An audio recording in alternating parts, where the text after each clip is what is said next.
This is a video on shifting the index. The question states, write an equivalent series with the index of summation beginning at n equals 0.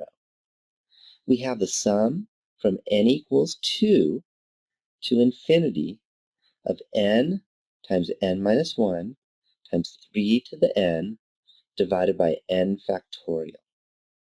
So notice that our summation begins at n equals 2, and we'd like it to begin at n equals 0. So the way to handle this is we do a little substitution. The substitution I'll do is I'll let u equal n minus 2.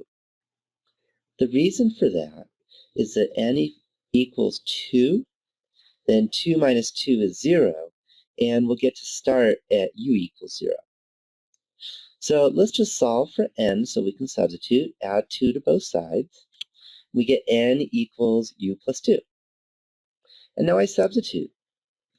So if I plug in 2 for n, I get u equals 0. If I plug in infinity for n, infinity minus 2 is still infinity. So we're taking the summation from u equals 0 to infinity. We had an n, so I put u plus 2. We had an n minus 1, so here's u plus 2 minus 1. We had a 3 to the n, so now we have 3 to the u plus 2. Divided by n factorial becomes divided by u plus 2 factorial. So now just clean this up a little bit. U plus 2 minus 1 is just u plus 1.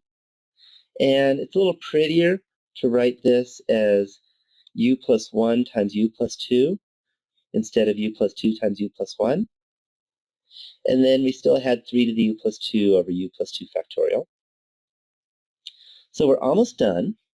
We're now starting with an index beginning at 0, but we have the letter u. So the good news is that when we have a summation, the letter doesn't matter. We can call it any letter we want. So instead of calling it the letter u, let's call it the letter n. So everywhere I see a u, I'm just going to put it in. And I get my final answer, the summation from n equals 0 to infinity of n plus 1 times n plus 2, 3 to the n plus 2, divided by n plus 2 factorial. And I'm done with the problem.